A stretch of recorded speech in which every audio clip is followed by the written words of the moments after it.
할렐루야. 하나님께 영광 돌립니다. 여러분 모두를 축복합니다.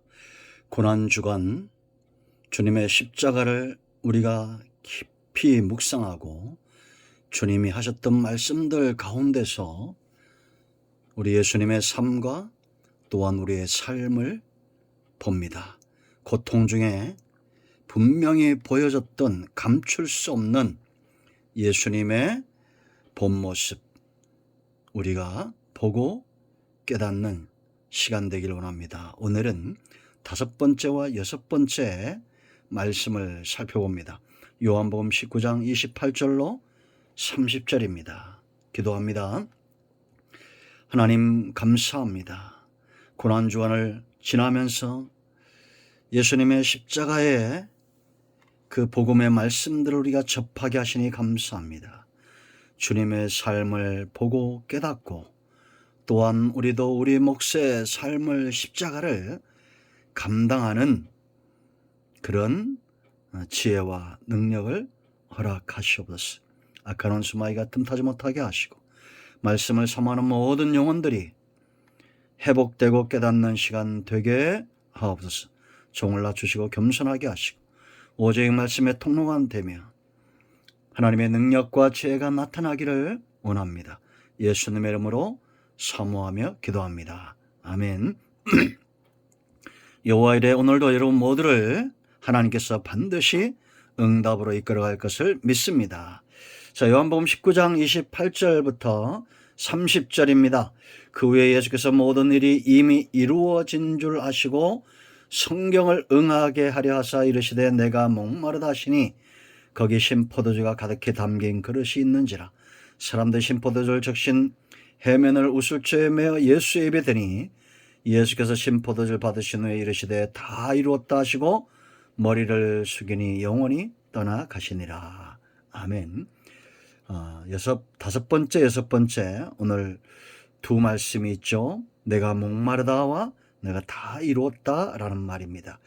자, 여러분 예수님의 생애는 철저히 하나님의 뜻과 그 말씀에 충성된, 순종하는 충성된 삶이었다라는 겁니다. 저와 여러분 모두도 충성된 삶을 살기를 기뻐할 것입니다. 하나님이 행하시는 일들은 반드시 이루어질 것이기 때문에 우리가 예수님처럼 충성된 삶을 사는 것, 그것이 옳은 길이다 아셔야 됩니다. 여기에 5번째 내가 목마르다 그랬습니다. 이런 목마름의 고통은 얼마나 고통스럽습니까? 아마 사람이 느낄 수 있는 가장 큰 고통 중에 하나일 겁니다. 그런데 이 한마디 말씀이 예수님이 이 땅에서 어떤 태도로 사셨는지를 잘 보여줍니다. 우리도 주님과 더불어 충성된 길을 걷고자 하는 자들인데 기억해야 될 3가지가 있습니다. 그 첫째는 바로 절제입니다. 내가 목마르다. 그 전에 보세요. 성경을 응하게 하려 하사 내가 목마르다 그랬습니다. 지금 물과 피를 다 쏟으신 주님의 목마름은 굉장히 극심했을 겁니다. 그럼에도 모든 일이 이루어진 줄 알고 비로소 목마르다. 절제한 거죠. 참으신 거죠. 예수님은 여러분 그 생애 가운데 사람의 인간적인 어떤 분노대로 감정대로 그렇게 살지 않았음을 봅니다.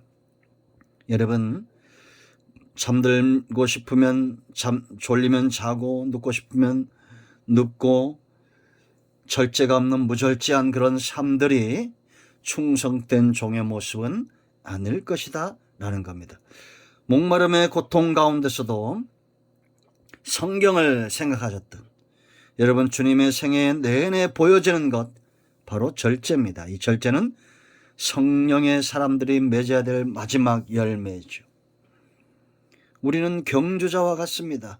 상을 얻고자 하는 자들마다 절제할 줄 알아야 됩니다. 예수님이 그러했던 것처럼 우리도 날마다 나 자신을 쳐서 복종시키는 삶을 살기를 축원드립니다. 2번째, 충성된 자는 전제로 드리는 삶입니다. 여러분, 요한복음 17장 4절 말씀 보면 아버지께서 내게 하라고 주신 일을 내가 다 이루어 아버지를 이 세상에서 영화롭게 하여 싸우니 라고 말합니다. 여러분, 그 후에 28절 말씀 보세요. 예수께서 모든 일이 이미 이루어진 줄 아셨다라고 말합니다. 주님은 모든 것을 다 드리고 이제 십자가 상에서 예수님의 몸까지 드린 거예요. 구약시대 오제제사를 드리다가 다 드리고 하나님 앞에 더 드리기 원하는 자들이 자원해서 극상품의 포도즙을 드렸던 것처럼 그게 전제입니다. 바울의 삶이 바로 전제였고 예수님의 삶이 바로 전제였습니다. 즐거움으로 마지막 피 한 방울 물 한 방울까지 온전히 하나님께 드림이 되는 삶을 살았던 예수님의 모습입니다. 성도의 삶이 이와 같아야 될 줄로 믿습니다. 세 번째는 내 뜻이 아닌 하나님의 뜻, 성경을 응하게 하시려고 내가 목마르다. 예수님의 충성된 삶의 가장 두드러진 세 번째는 성경을 응하게 하는 것, 약속을 이루시는 것, 말씀대로 순종하는 거였습니다. 시편 69편 21절 말씀 보면 이 장면이 나오죠. 그들이 쓸개를 나의 음식물로 주며 목마를 때는 초를 마시게 하였사오니. 소견에 오른 대로 행하는 것은 충성된 삶이라 할 수 없다는 거 아셔야 됩니다. 그러므로 우리는 약속의 말씀에 붙들림 받아 주님처럼 충성된 자의 삶을 사는 우리 모두가 되어야 될 줄로 믿습니다.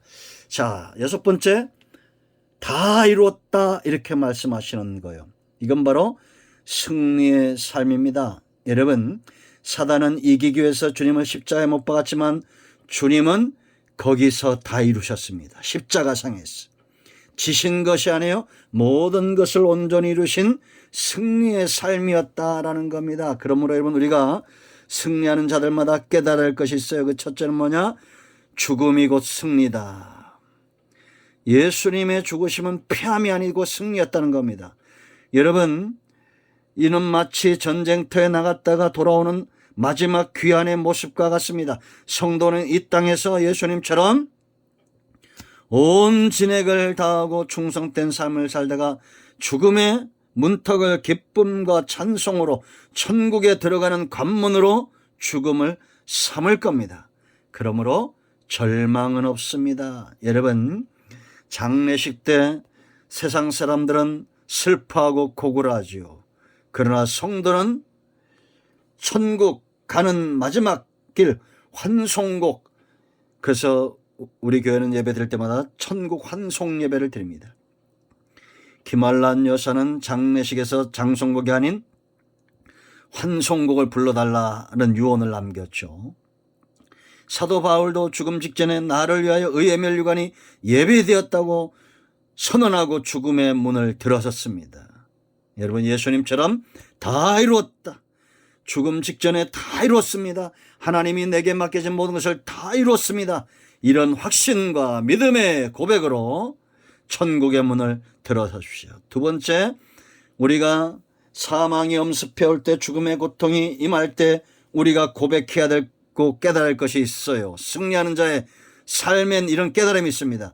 일을 지어 성취하는 여호와라는 깨달음이에요. 여러분, 십자가가 승리인 것은 구속의 역사를 하나님이 시작하셨고 완성하셨기 때문입니다. 예수님의 지상 생애를 시작하신 분이 하나님입니다. 이 십자가는 길이에요. 구원의 길이에요. 십자가의 길은 멸망하는 자들에게 미련한 것이요, 구원을 받는 우리에게는 하나님의 능력이라고 고린도서 1장 18절에 분명히 말하고 있습니다. 일을 지어 성취하는 여호와입니다. 그러므로 여러분, 우리가 십자가와 같은 고난이 오고 주의 사역을 감당할 때 어려움이 올 때도 잊지 마세요. 하나님은 절대 어떤 고난과 어떤 사단의 역사 앞에서도 그 일을 포기하지 않는다라는 겁니다. 마지막으로 세 번째, 순종하는 자에게 승리는 하나님의 선물이다라는 겁니다. 다 이루었다, 이는 다시 말하면 온전히 순종했다 이런 뜻입니다. 주님은 모든 일에 순종하셨고 하나님은 십자가를 통해서 승리를 주셨습니다. 쓴잔이라도 십자가라도 순종하십시오. 여러분 버텨내십시오. 인내하십시오. 우리에게 다가오는 모든 고통스러운 사건들 앞에 나를 낮출 때에 하나님은 우리의 순종을 제물 삼아 승리를 주실 것입니다. 오늘 5번째, 6번째 말씀을 살펴봤습니다. 충성된 삶을 살고 승리의 삶을 확신하는 그 길을 걷는 우리 모두가 되기를 축원드립니다. 오늘 하루 여호와 이레 하나님의 준비하심과 승리의 날이 될 겁니다. 기도합니다. 하나님 감사합니다. 예수님의 이름을 의지하여 기도합니다. 우리 가운데 마음이 상한 자 병든 자 치유하시고 회복시켜 주시고 하나님이 기뻐하는 삶 가운데 수종드는 은혜가 있게 하옵소서. 충성됨으로 주님처럼 다 이루는 승리의 삶을 살기를 원합니다. 예수님의 이름으로 사모하며 축복하며 취하며 기도합니다. 아멘. 할렐루야. 여러분 가운데 어떤 문제가 있든지 예수 그리스도의 이름으로 온전히 치유되고 회복되었습니다. 아멘. 할렐루야.